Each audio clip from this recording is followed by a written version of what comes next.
Good afternoon, everyone. Thank you very much for joining for our webinar on Healthcare Systems Engineering Professional Master's Program at Lehigh University. My name is Alexandrescu. I'm a professor of practice in the Department of Industrial and Systems Engineering, and I'm also the director of the Healthcare Systems Engineering Program.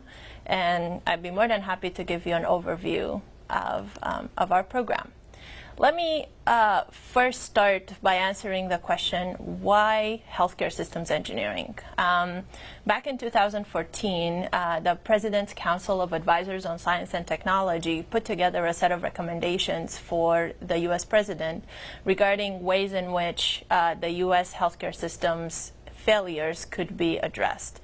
And sort of like the highlight of their recommendations was the need to fuse systems engineering methodologies, which have been very successful in other industries, into healthcare delivery across the continuum, may them be for physicians, hospital administrators, or public health officials, such that we can start solving some of the big systemic issues that are occurring in healthcare today. And this wasn't really the first time that this idea came about.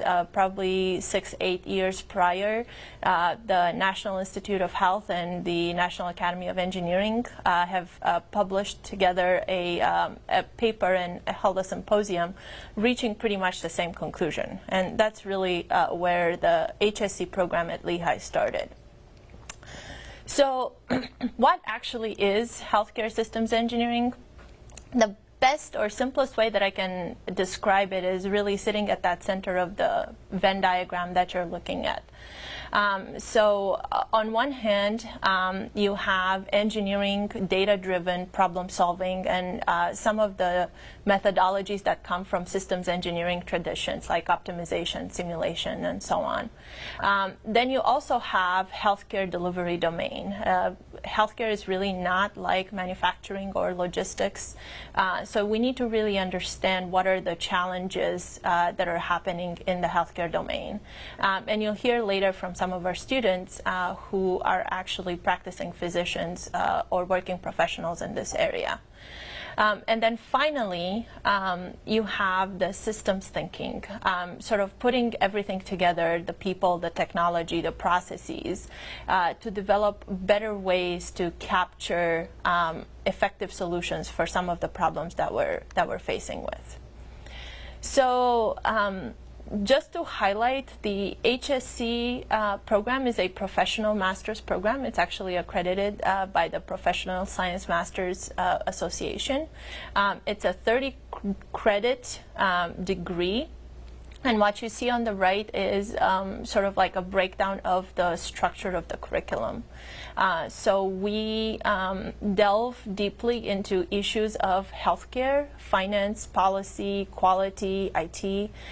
Then we build methodologies from systems engineering foundations. I already mentioned simulation and optimization. And finally, there are pieces of the program that allow students to customize it to their specific interests and needs. And when you hear from the students, you'll hear some of the choices they made in terms of elective projects and capstones, really all driving to professional and leadership development for them through the program and beyond. Some of our students, actually many of our students, do not come from an industrial and systems engineering background.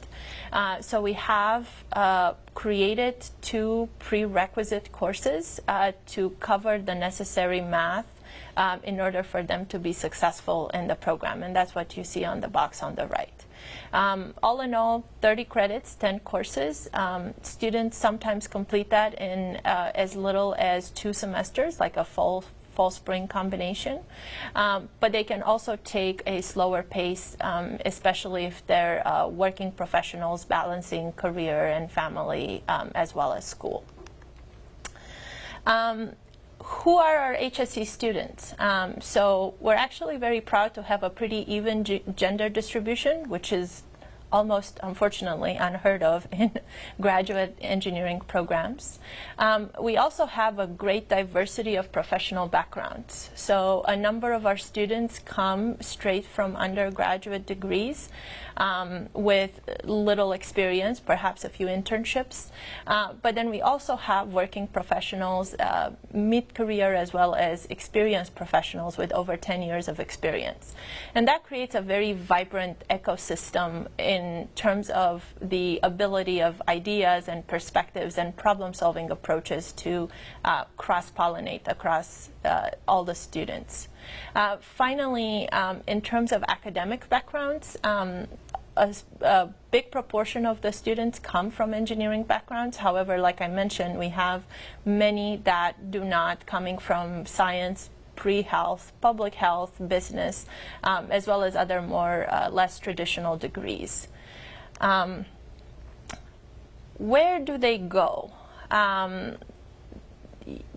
They have many different career paths available to them, and this graphic really is capturing the flexibility and the diversity of career paths that the HSE program affords. So the little colorful people on the right represent various, say, professional paths and titles. Some of the students are going on to continue to professional studies like medical school or pharmacy school. Some are going towards hospital administration, quality improvement, financial management, operations, supply chain, and any of those areas. Folks are also going towards data science and healthcare analytics. That has been one of the strategic directions for the Industrial and Systems Engineering Department, which is our home department. So a number of students are pursuing opportunities in those areas. And then there are other career choices and paths. A lot of this work happens in consulting firms and professional and non-government organizations. So at the bottom, you see a collection of all the different environments where you might find health systems engineers, though I will warn you that we probably don't have that title. So you can find us in pharmaceutical companies and in the pharmaceutical space. You can find us in insurance. Many of us work in hospitals, professional services firms, ranging from consulting, but also architecture and design. Also in NGOs, government organizations, and public health spaces. So you have a great degree of flexibility, and probably the best way that I can describe it is that the HSE program amplifies your career options that you would have developed through your undergraduate and your prior professional experience, which enables all of our students to pursue as varied career paths as mentioned.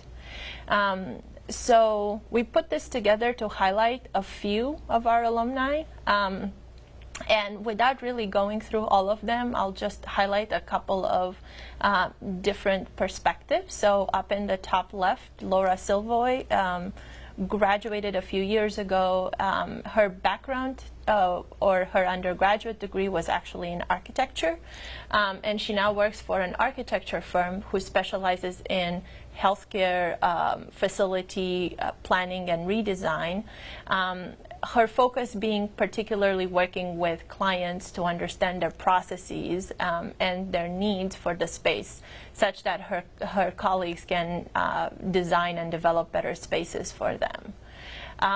In the middle of the picture, you see a gentleman by the name David Atenero. He is the currently the Chief Medical Officer at St. Joseph's Regional Medical Center. He's also an emergency medicine physician by training who came to the program well into his emergency medicine career. He was one of the chiefs of emergency medicine at his hospital. So his perspective was that he faced day in, day out all the different challenges particularly related to operation and patient flow and patient safety, and he wanted to have a perspective that would help him or enable him to tackle those big problems. And then finally, I will highlight in the bottom left Shona, or Xiao Feng. She's one of our graduates from 2015 who's now pursuing a career as a data scientist with a healthcare analytics startup. And you can see that many other students chose different paths, and you'll hear today from some of the students in the program, and they can tell you a little bit about their perspectives. But there's a great degree of flexibility built in. I would like to turn it over to the students that have joined me today so they can give you a little bit of perspective on what made them come to the program and how their experience has been so far. So, Scott. Hello everyone, my name is Scott Grant. I completed a degree in bioengineering from Lehigh University in 2016 and subsequently joined the HSE department that fall semester. My interest in healthcare started when I wanted to go to med school, and part of my way through my undergraduate career realized that I was more interested in the systematic side, so when I found the HSE program, it really was a perfect fit. And since then, I've just been developing the technical skills to be able to work in that realm, working in operations and even a little bit of manufacturing. Currently looking at different manufacturing programs and consulting programs outside of obviously outside of Lehigh, but that's the type of work that I'm trying to get into. So it's been a great experience so far. Hi everyone, my name is Anna Korch. I also was a bioengineering undergrad at Lehigh. I also graduated in 2016, and I also followed Scott in the fall of 2016. I started the HSE at Lehigh. My background's a little different. I never thought of med school as part of my background. I was always extremely interested in engineering. When I found the bioengineering program at Lehigh, I was like, that's it, that's exactly where I want to be. And then in my undergrad, I started taking classes in the computer science realm. So I took programming courses, I took data science courses, and I thought, wow, that would be really neat if you could take this and plug that into healthcare. And that's actually, not going to lie, I saw a poster for the healthcare systems program, emailed Anna and Linda, got to talk to them, went to an info session and got really interested and said, you know what, that's where I want to go. And it's given a lot of great opportunities. So I've done a project over the summer, and now I'm continuing on with my capstone with the same company. So I think it's given a lot of great opportunities I wouldn't have had without the program. Hi everybody, my name is Lori Alphonse, and I am a breast cancer surgeon at Lehigh Valley Health Network. Unlike the people I'm joined with today, I graduated from Penn State University 100 years ago, it seems like, and went to medical school. I did all my training in Philadelphia. I did a breast fellowship and came back home. I'm originally from Allentown, Pennsylvania, so I'm proud to be nearby and providing care to the community that raised me. I opted for the Healthcare Systems Engineering program because I am interested in administration and will pursue that career as part of my healthcare journey. A lot of my peers chose an MBA or an MPH, and I think efficiency and effectiveness in healthcare is, the lack of attention to that is kind of how our healthcare system got the way it is in terms of insurers and the financial unwellness that our healthcare system currently has. And so I'm interested in using what I'm learning in the Healthcare Systems Engineering program to further promote things like activity-based costing and providing an efficient output for patient care, but still maintaining the effectiveness, the reason why we go into medicine in the first place.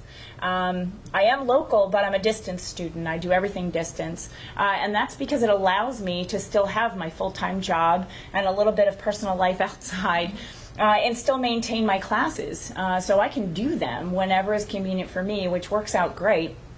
I have the ability to contact my advisor or my professors either online or via telephone, so I don't feel like I'm missing anything in terms of being a distance student. And I'm pleasantly surprised at how easy it was, not having been really in the academic environment for quite some time, to get back into, and I'm halfway through. So I take a class a semester, and so far I've been nothing but pleased with what I've learned and where I think this is going to take me. Hi everyone, my name is Zara Ahmad. I graduated from Lehigh with a bachelor's in behavioral neuroscience in 2016 with Scott and Anna. I also came to the HSE program that following fall. I originally wanted to be a physician assistant. That didn't quite work out well for me, so I found the HSE program. I had a friend in it, and she said all great things. She had nothing bad to say. So I got in touch with Anna and Linda, and I've been loving every moment since. I really am interested in the process improvement side of healthcare systems.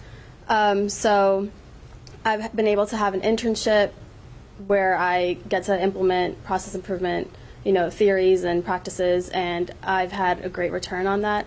I'll be pursuing a career in consulting and down the line, hopefully going into healthcare administration. Great. Katie?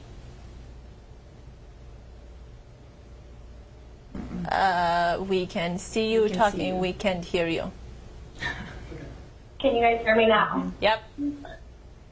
Yes, we can. Hello, everyone. My name's Katie Walters. I graduated in 2015 as an undergrad within the integrated degree in engineering, arts, and sciences program. Like most of the other panelists, I had a passion for healthcare, was interested in some of the sociology, public health perspectives, and found the HSE program to be extremely interesting as it relates to tying together a multitude of different studies into one package, where I think we can really benefit in terms of the studies that are offered and apply them to a multitude of career paths like Anna had mentioned earlier. So I actually graduated in 2015 and joined Cigna, the health and wellness company, after graduation, and now currently work in the Medicare Advantage sphere of Cigna, doing a lot of value-based arrangements with providers.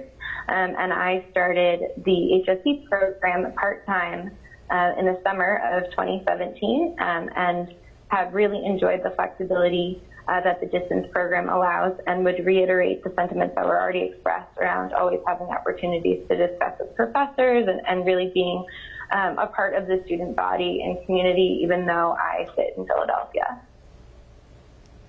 Great. Thanks, everyone.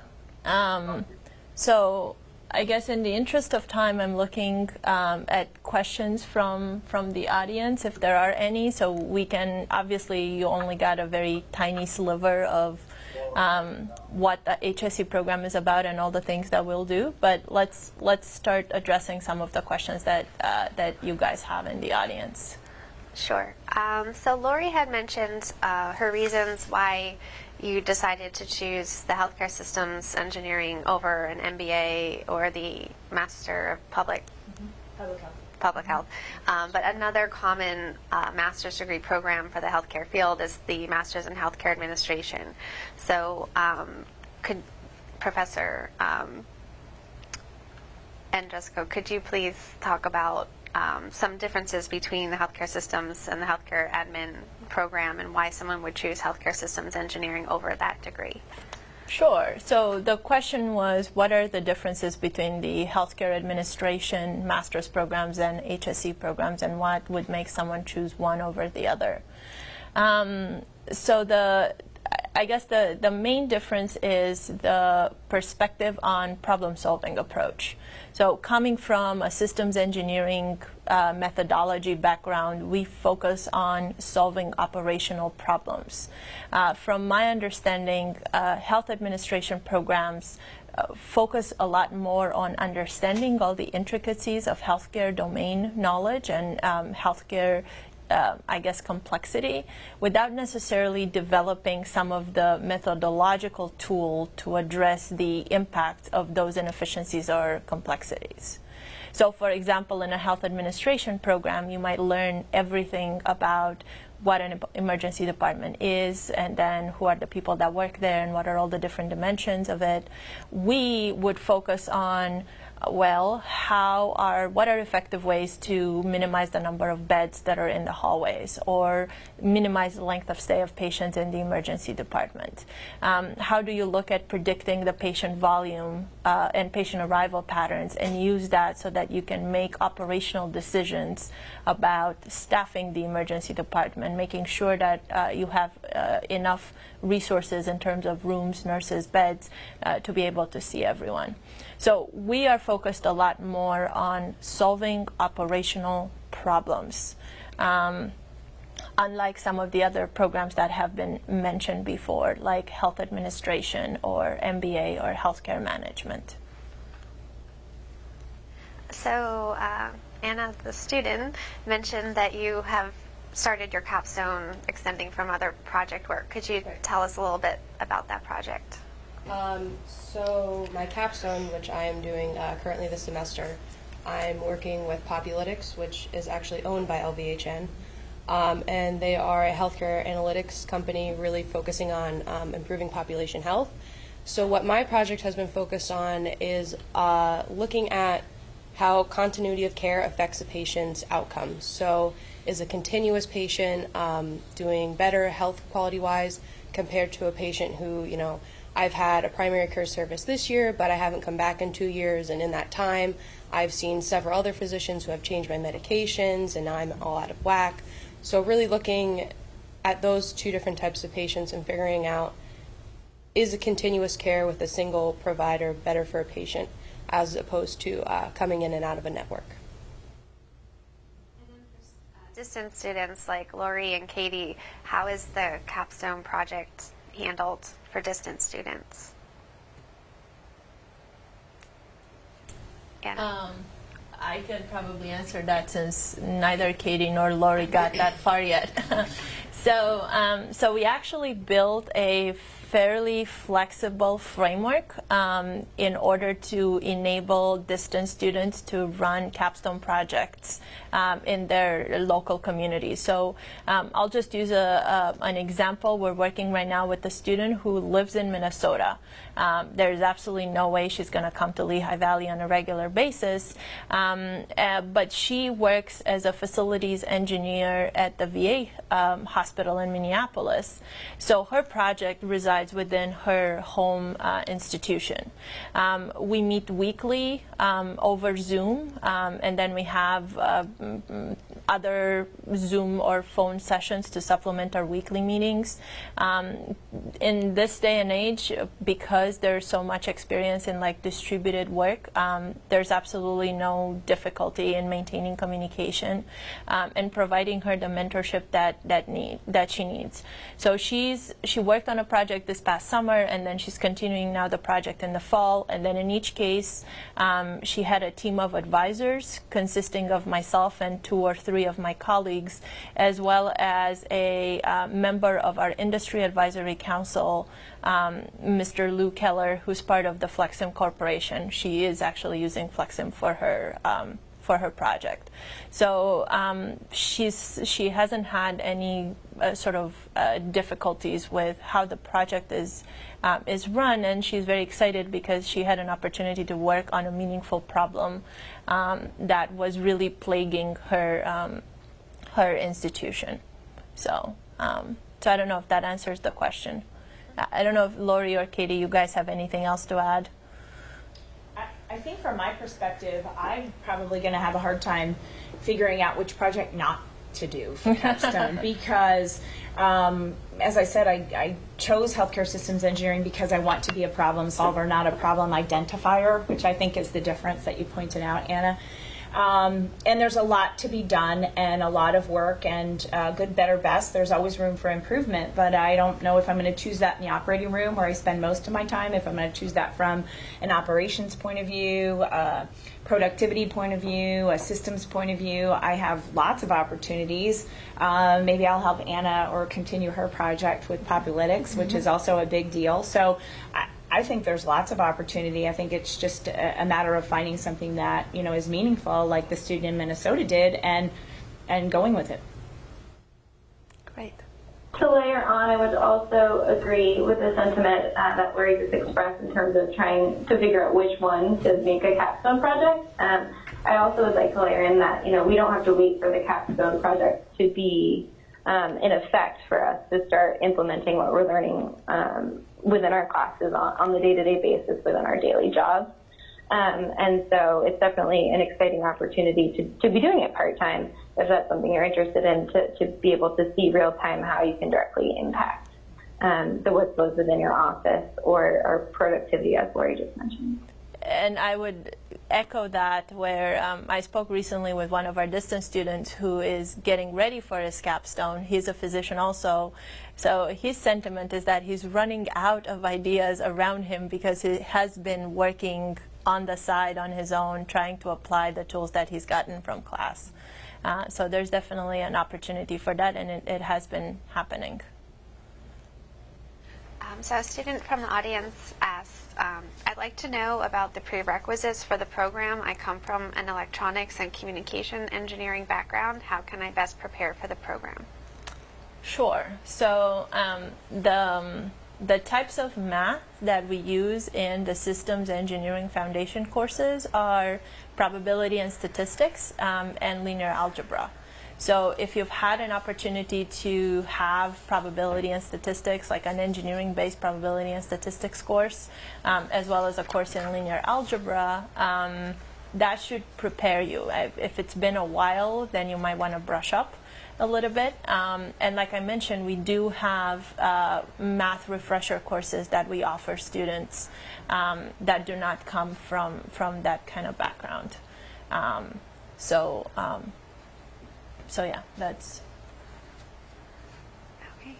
I would say probably, sort of, you didn't ask that, but just to expand a little bit,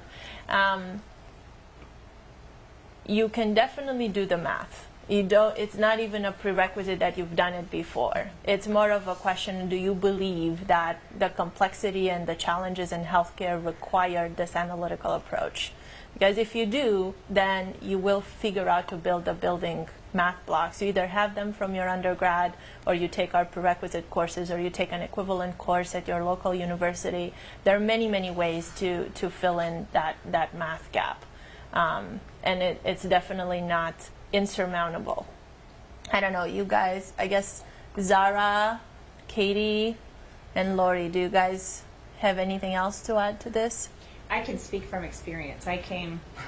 My undergraduate degree was actually communications from Penn State because I could get all my pre-med requirements, but somebody a long time ago told me to take a very well-rounded sort of undergrad so that when I chose graduate school, I would have had that experience, because graduate school pretty much tells you exactly what to take and when to take them.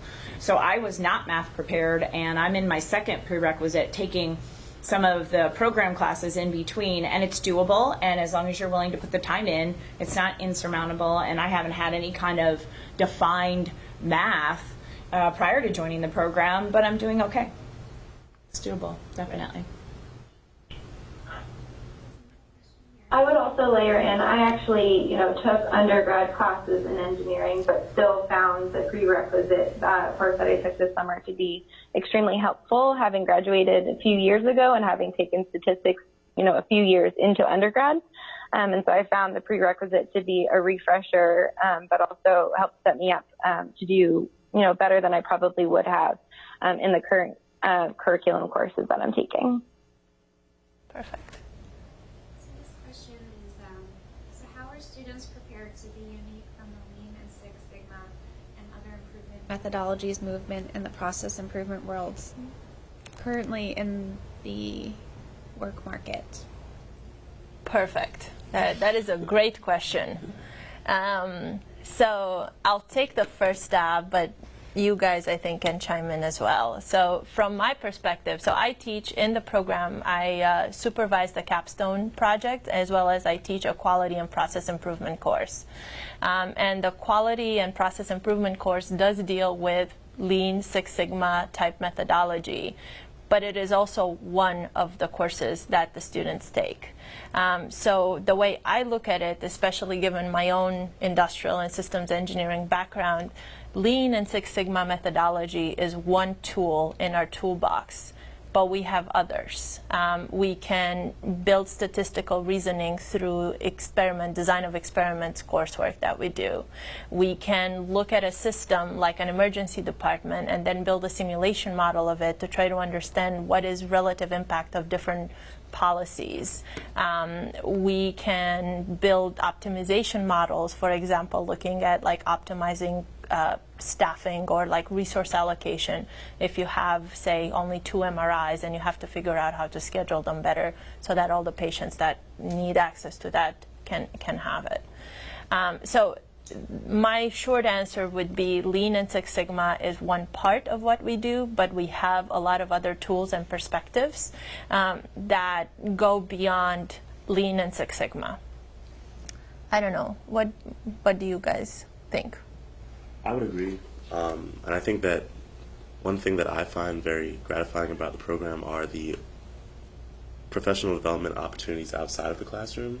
So, for example, through this program or through people from this program, I was able to secure my Green Belt certification for Lean Six Sigma. So those are opportunities that I didn't feel as though I was being offered all the time as an undergraduate, and I think that the program does a really good job. In addition to what you were saying about classroom opportunities to actually expose you to ways to build yourself up from a professional point of view. So. Great. So we have a number of prospective students listening in, and they're from all over the country. And so we have 4 Lehigh undergrads and a local resident. So why Lehigh? Like, what's it about the area, the location, about the school itself? Like, what's there to do as a grad student on campus? Can you comment on any of those topics? I mean, I think Lehigh's engineering program is just unparalleled. So when I was coming to get my undergraduate degree in 2012, I didn't even know Lehigh was an engineering school, and now I'm leaving. It took me 6 years, but I'm finally getting an engineering degree. So as a Lehigh engineer, you're going to stand out, and there are so many opportunities as an engineer here, and all the support that you get from your advisors and your mentors and the professors. And so I would just say the Lehigh engineering program at large is just unparalleled, and that's why I would choose Lehigh.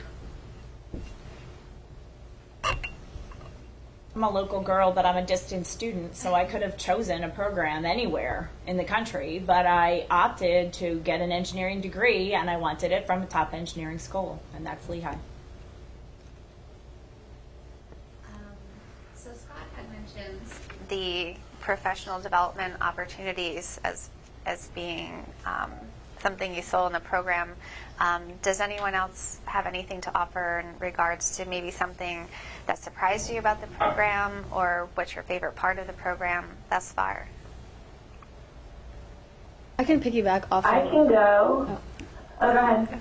I can piggyback off of what Scott said. So aside from Lean and Six Sigma trainings, there are SAS, which is statistical analysis software trainings. And the best thing about these trainings is that as a student, you don't really have to pay for them. I mean, some of them you do have to, but these are like pretty extensive and expensive trainings that as a professional you might have to pay for. And as you know, Scott mentioned, Anna does a really great job of developing us professionally as her students. She has a personal stake in each of us, which is something amazing that I never had throughout my undergraduate experience.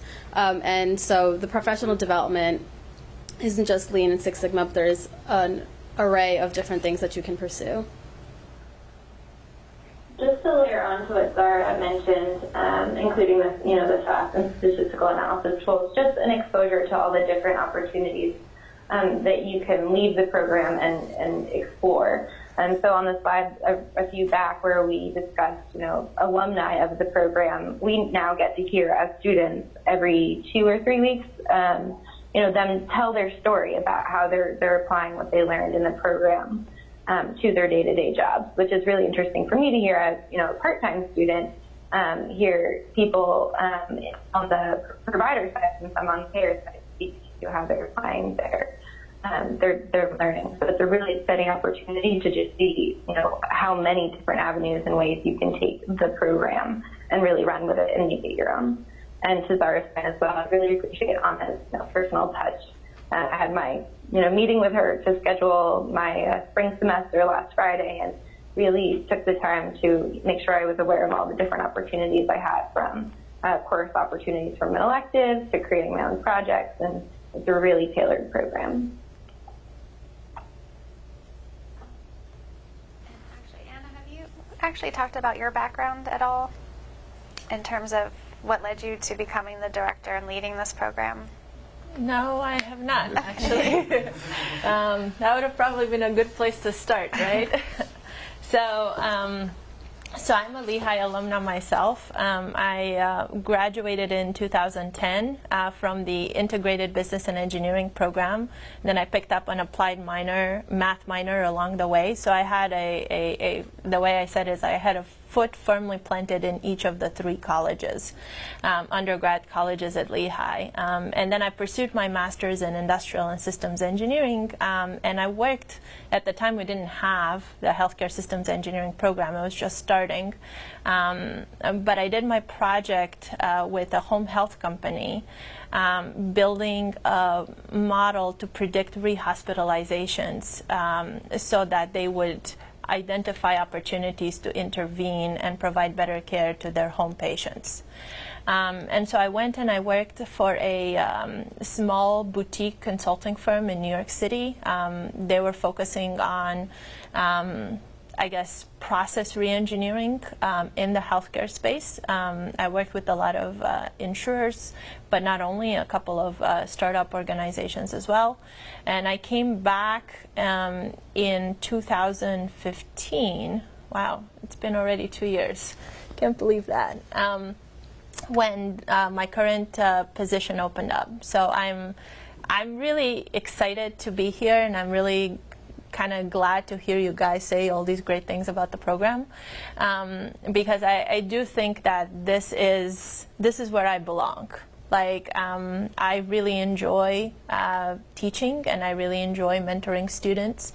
I really have a lot of fun having those professional development focused conversations that Katie and Zara were mentioning.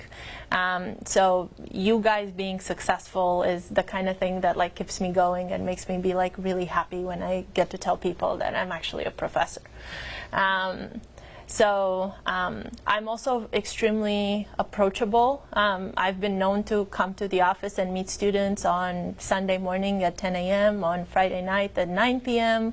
So I do put a lot of time and effort and thought into giving you guys the tools to be successful.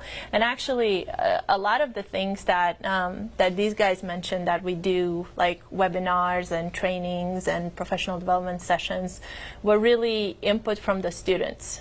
So things that I do listen a lot to what you guys want, and then try to push the boundaries of what we can do in the context of an academic setting to do that. So for just a really simple example, the webinars that Katie mentioned actually started last year as seminars on campus.